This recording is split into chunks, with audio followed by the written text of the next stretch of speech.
Greetings, everybody. This is Jeff Scott, and this is my weekend review for what is today's date? Today's the 11th of August. It's about noon. It may take me a while to post this, but let's go ahead and get started.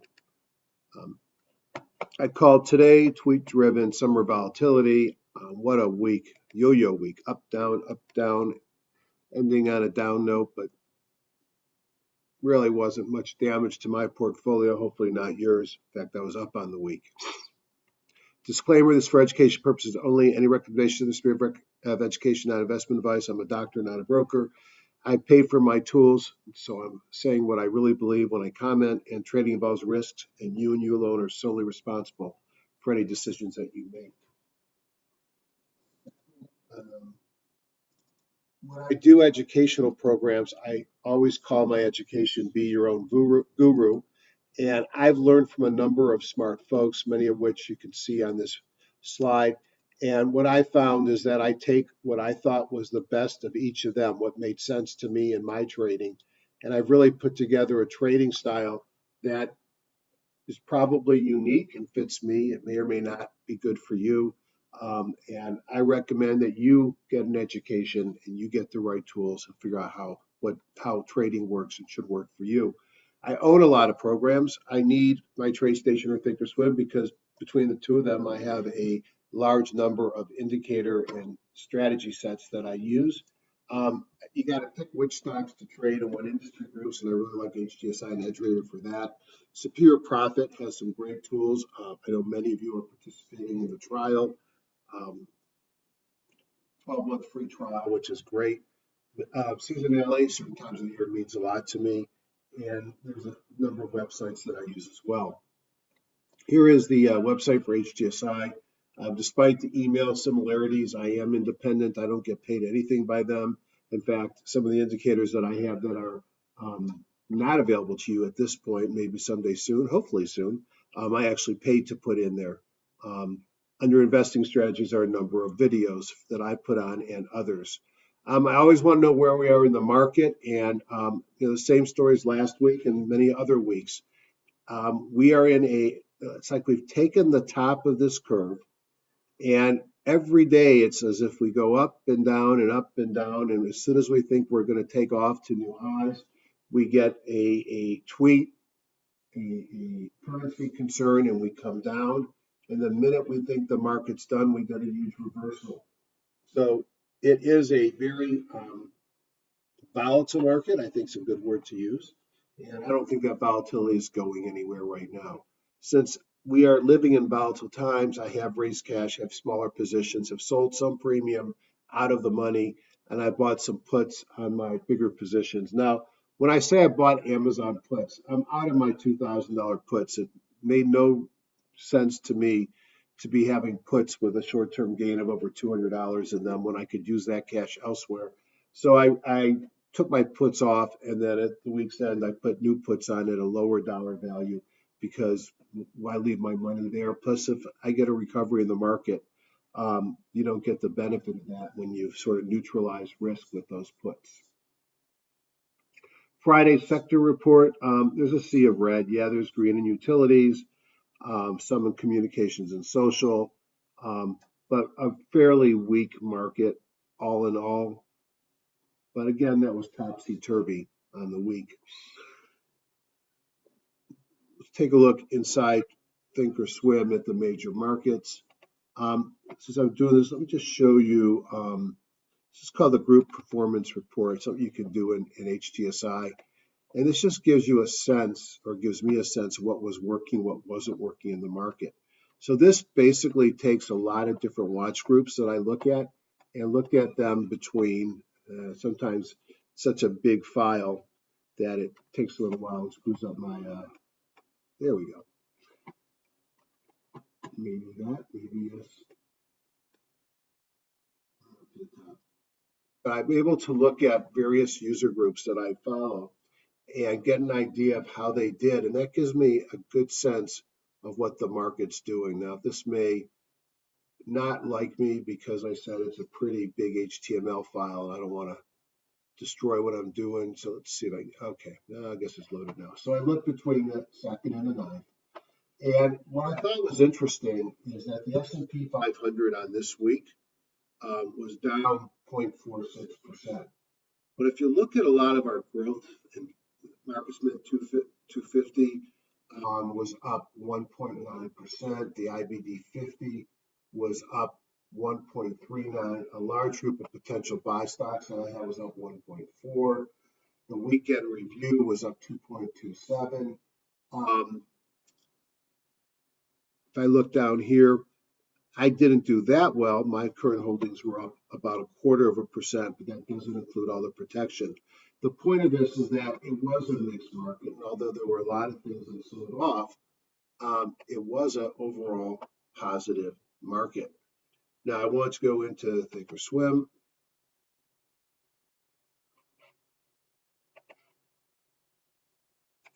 So let's take a look and switch this to the daily futures.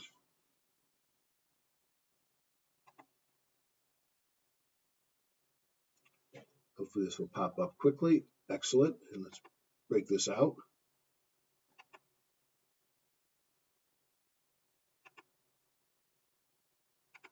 All right. So this is what you're going to see over and over again. Volume has decreased.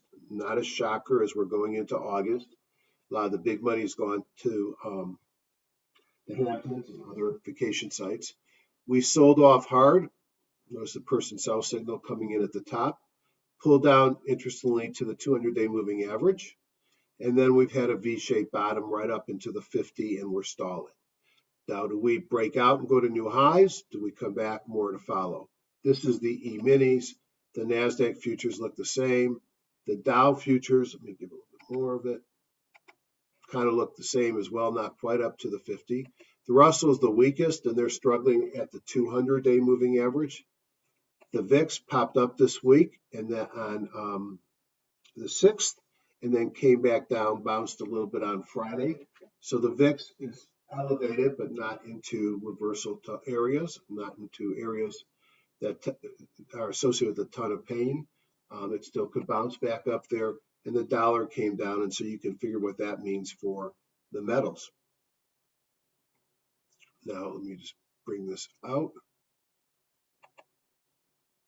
If we look at the weeklies, and I'll just look at the weeklies from a high-level view, you can see hammers occurring on the top three, big closing near the high of the week after a big pullback to the 50 weekly moving average and below on the YMs.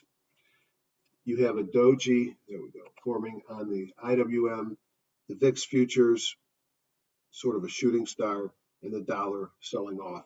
So you can see that this was a tough week, or a volatile week with a lot of movement, and certainly on the small stocks, they continue to lag. All right, now I often go into TradeStation for a number of different things, and I like to look at the major indexes and get a sense of what I'm here seeing there. Now, interestingly, on Thursday, the S&P 500 had a new John Person buy signal. That's interesting. The blue bars are sort of neutral bars. Green is more bullish. Red is bearish. I don't want to go long on a red bar or short on a green bar. On the weekly, I'm still in a sell signal. We came down hard, and those MACD divergence dots have gone away. The weekly, we're still in a buy. So the E-mini turned up some.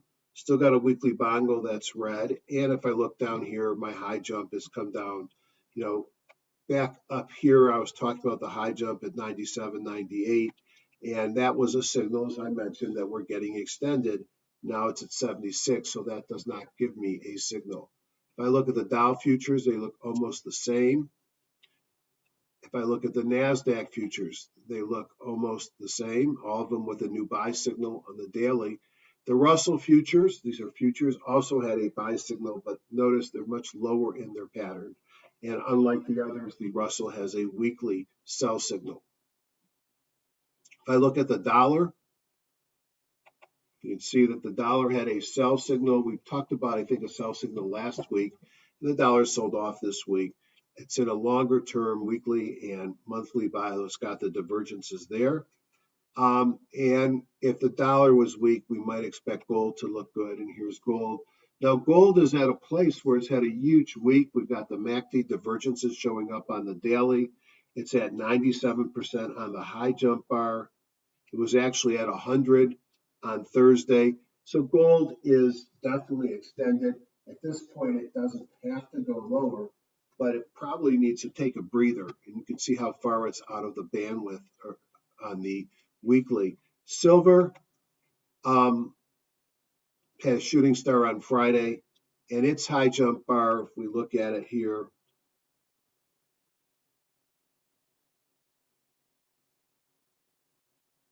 was 96% on Thursday, and it seems to have come back some as well. So the indices had a decent week, but they are showing some longer term weakness. And let's see what else we can see. Then I jump into HGSI. I go down to the market analysis, major markets plus. Do this, it'll open up over here. Go down to T1 view, which is price and volume. I want to bring up 25 stocks here so we can see them all.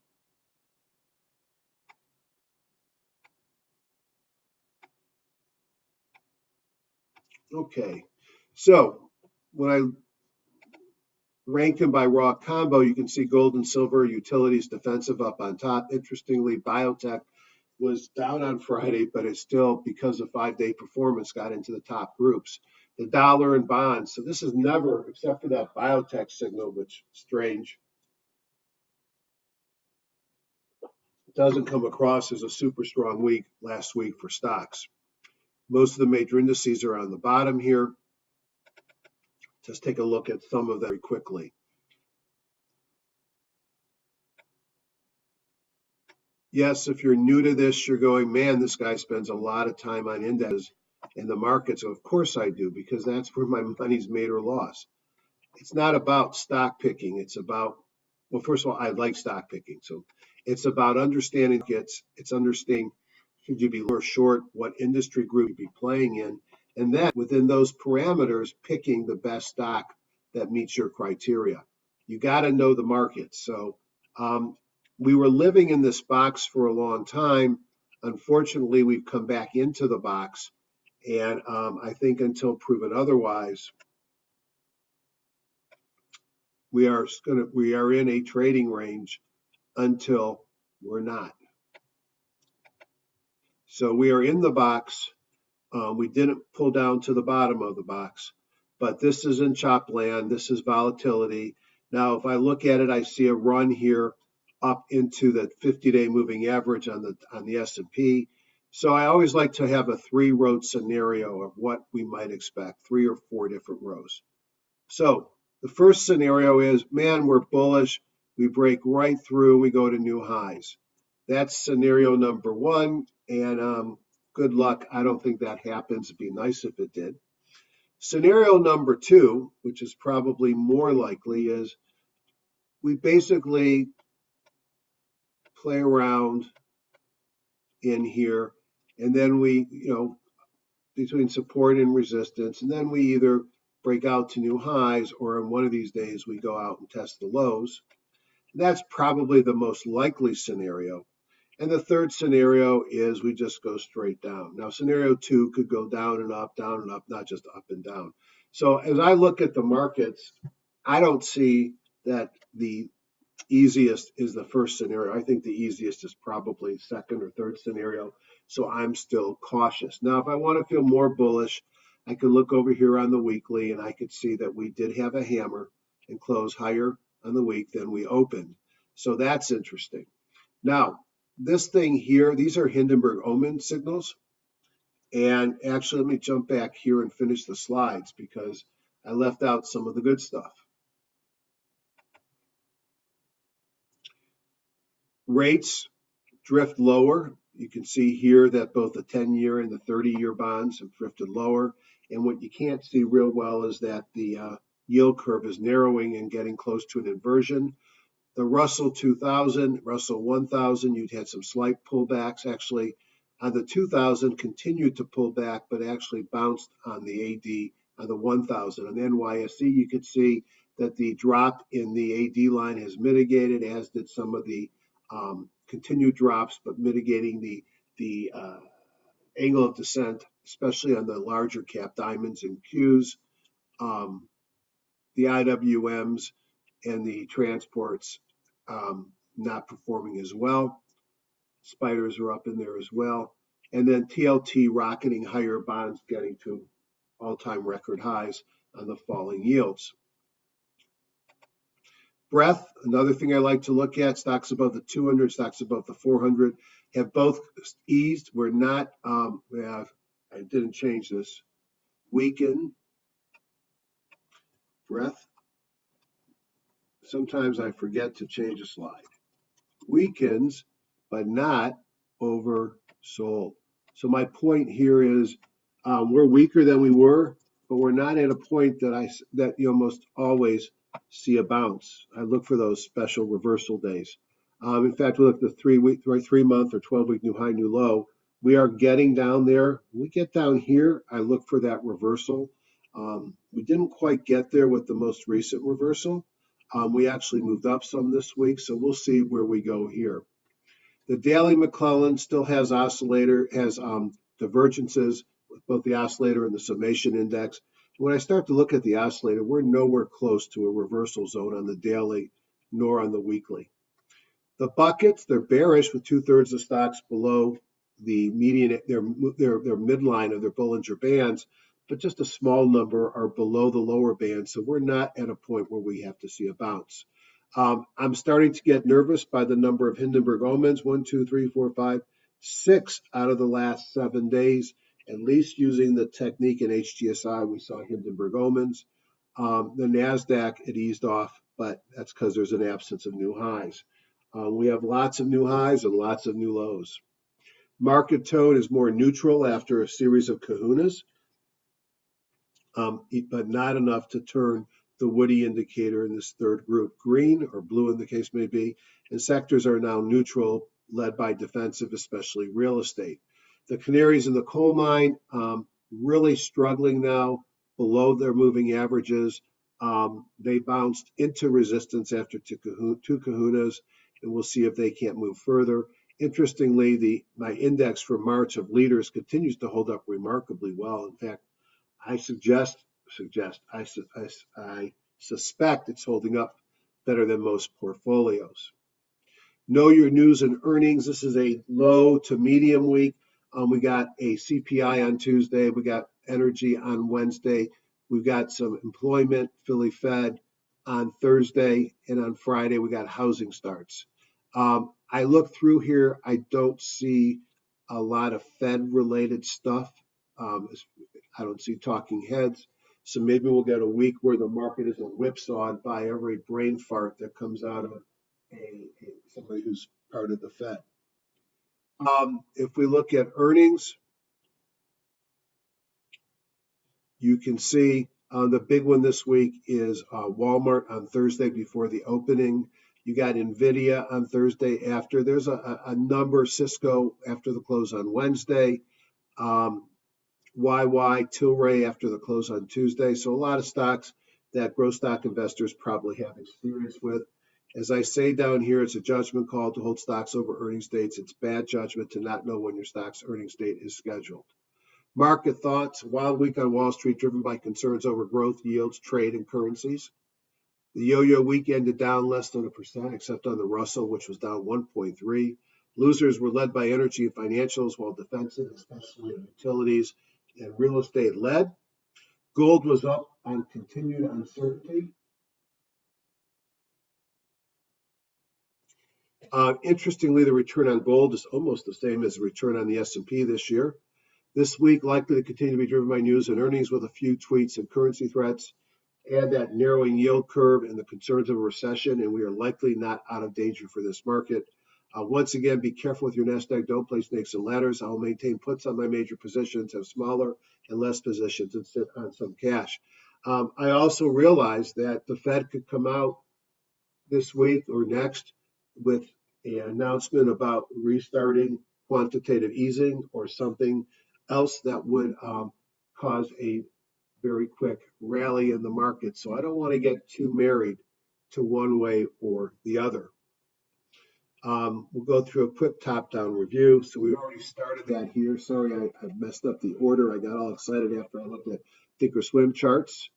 All right, we're back. Let me kill this thing because I bet that's going to use up a lot of memory too.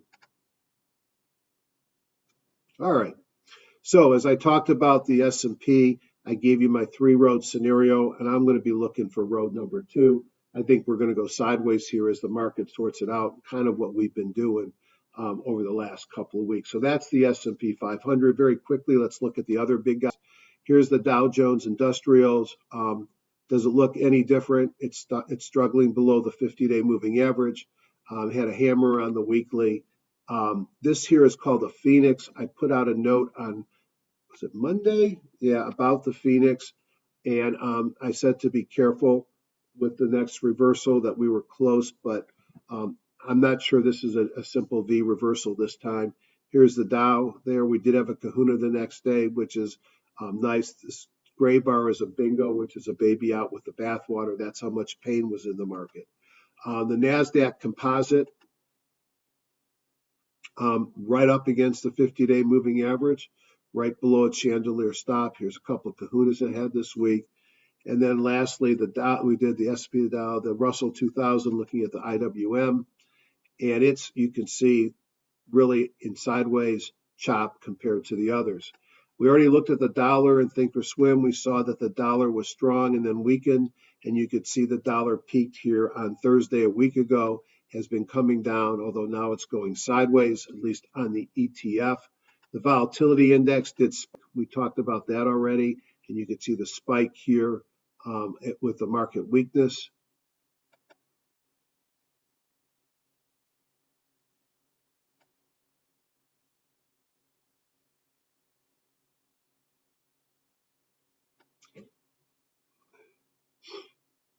But it's come down, but it's sitting in an area with the doji here. Would not surprise to see a spike again this week.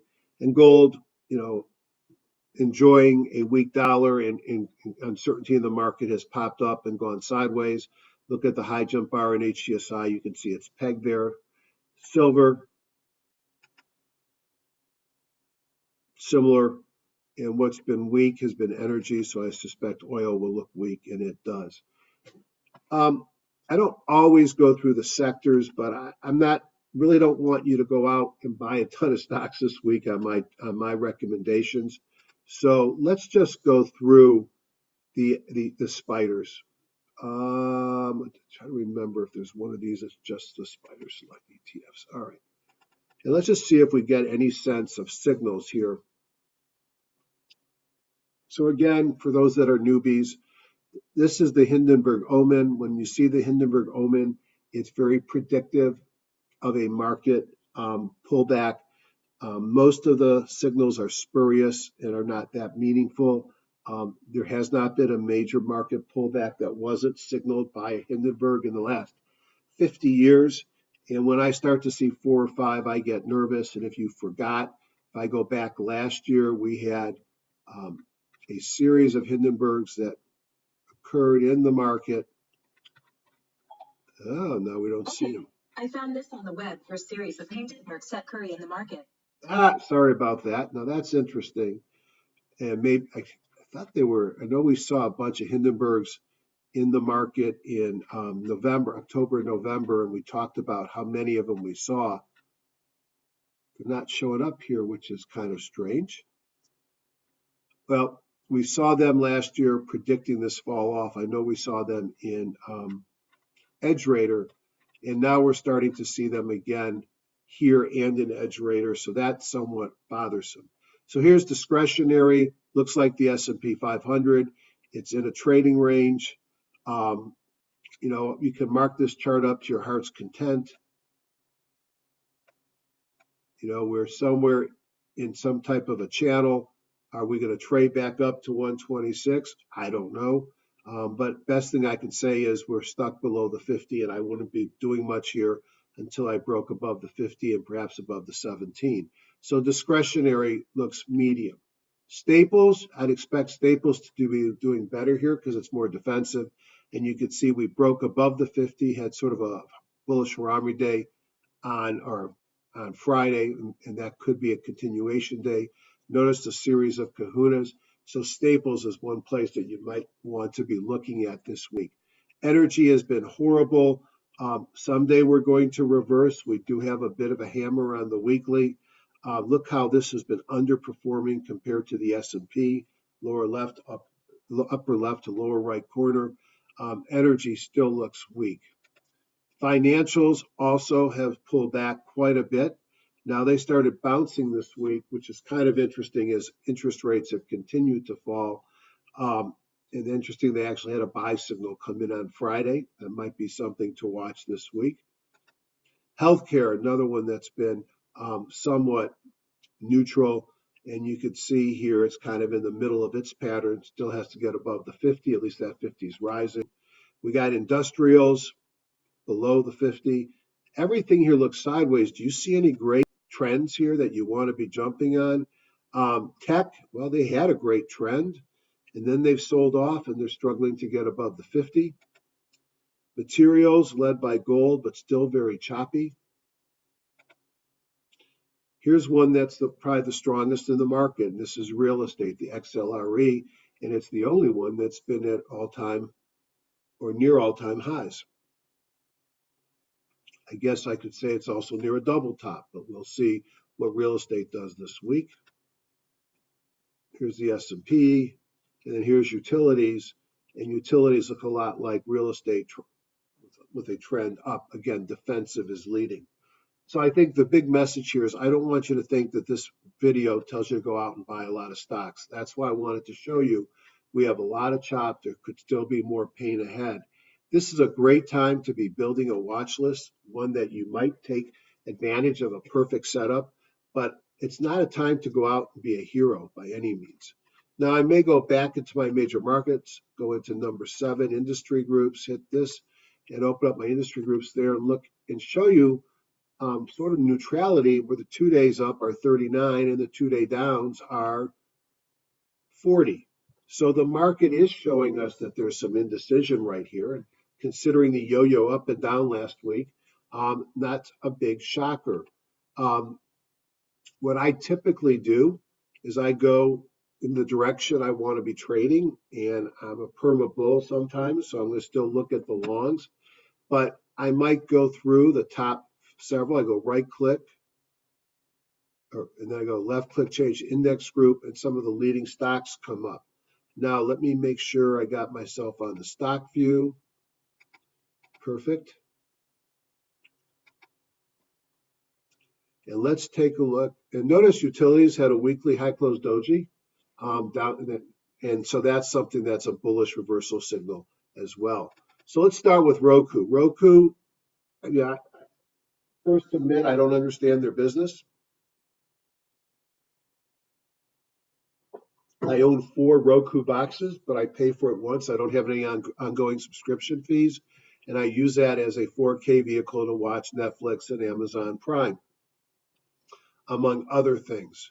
Obviously, they have a business model. You can see their revenue is going up, and they're a darling of Wall Street. Now, this is when you want to be buying it back here on a Bible gap up. Maybe you want to be buying it down here with a pullback. This would have been a fun place to be getting into it. If you own it, congratulations. I don't think I'm chasing it up here. It's coming out of a squeeze with a Bible gap up at a mobile breakout, a new Jeffrey buy at Kahuna. What a beautiful chart. It's probably wonderful to be holding, not so wonderful to be buying it today. If I wanted to be going into this group and want something with lower risk, here's Sonos that has been for a year been going sideways. And why would I be considering it now? Notice the break here in the weekly, so the relative strength breaking above its moving average. Notice I've got 3 days in a row with kahunas coming out of a mobile breakout with a squeeze, breaking above the 200-day moving average decisively, which it has not done in quite some time. That gets my interest up, and this is on my buy watch, Sonos. UEIC is another stock, sideways move, breaking out with lots of kahunas and a Bible gap up. Big earnings is 2 quarters out. I think that looks interesting as well. So I typically, and I'm not going to do it today because I don't want you to go with a big shopping list and blame me when the market blows up. Change to application software. I look at a few of these. I'll go through the top stocks in each one of these lists. So here's Appian, a beautiful play. This was a good time to buy in this area. Um, it's gone too far. If you own it, God bless you. Good luck. Hold on to it. Set your stops. Tighten them up because of the markets and enjoy the ride. I'm not buying new positions there. I'm looking for stocks that are in uptrends that are at good buy points. And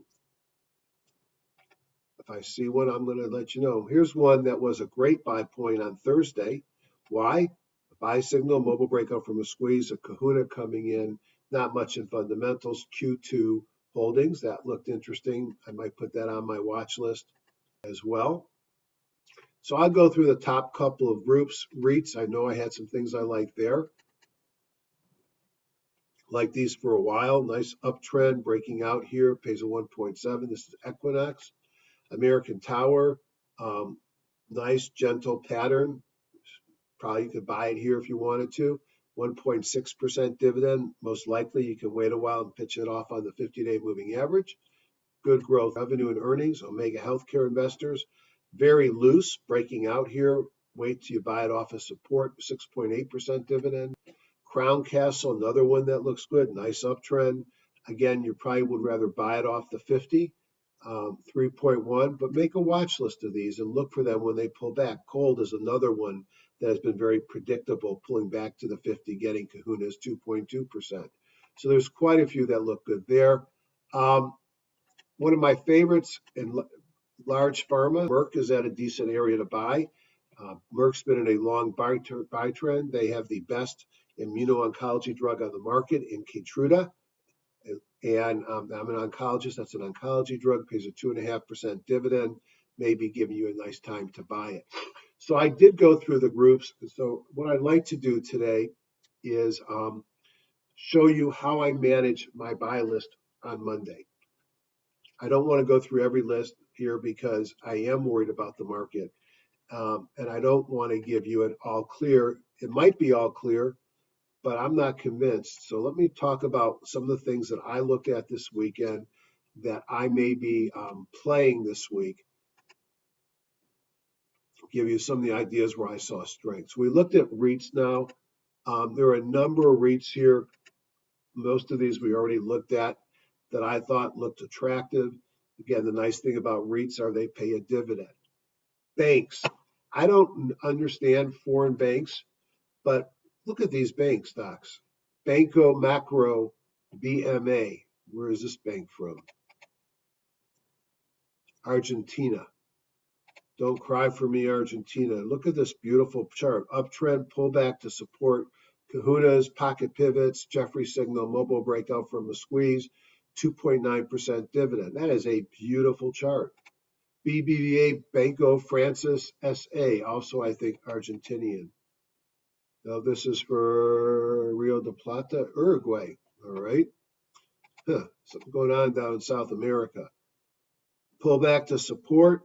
Mobile breakout from a squeeze. All my signals firing here. 2.2% dividend. Sitting right below its chandelier. Break above that chandelier. Stop. That might be interesting. Okay. Grupo Financial Galicia. Okay. This is from. No idea where it's from. But it looks like the others. Pull back to support. Multiple positive buy signals. Pays a dividend of 0.8%. Here's another Grupo, I'm not even going to say, Buenos Aires, Argentina. Buy signal, kahuna, mobile breakout from a squeeze.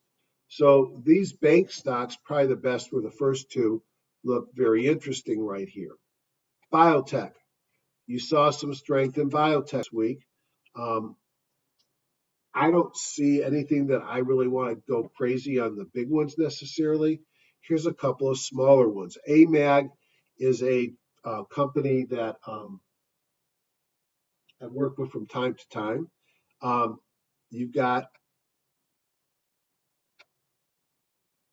a big reversal day came on Wednesday, I think on earnings. You've had two kahunas in a row, mobile breakouts from a squeeze.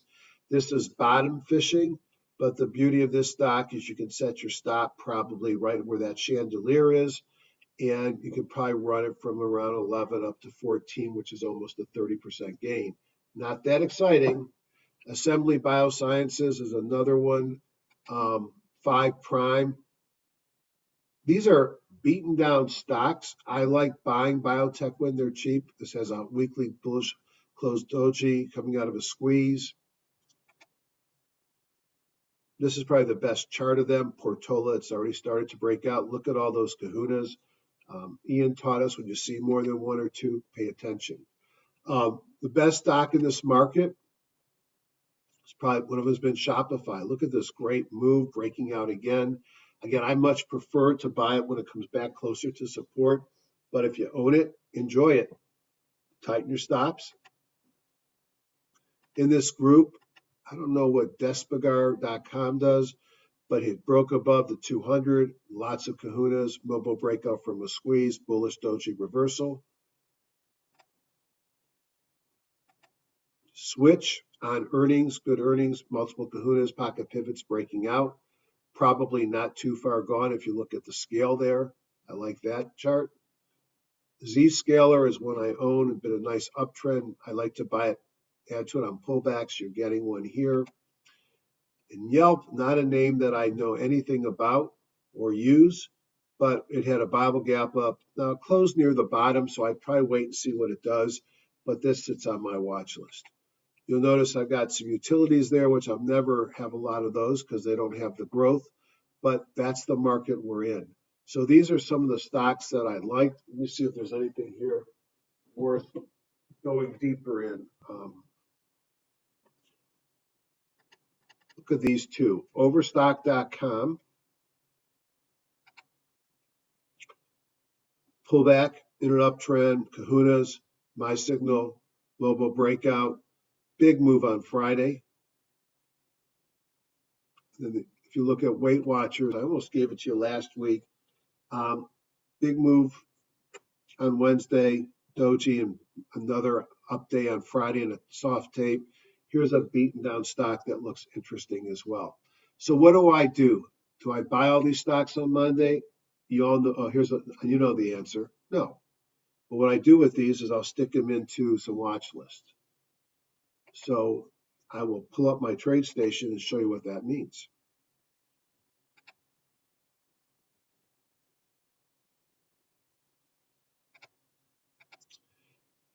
So I will compile a list of stocks, and I have a number of lists that I follow every week. Then I get down here, and I've got my potential shorts and some of my buys. And I'm able to scan them for the day for Q bounces, breakouts, box trades, headwinds, entries, reversals. Then I can go into some of my traditional green candle lows, red candle highs, squeeze, any Mobo squeeze with a breakdown. How about Mobo squeeze breakouts? Here's several. I can look at pocket pivots up or down, and these are all going to fire on me real time during the day.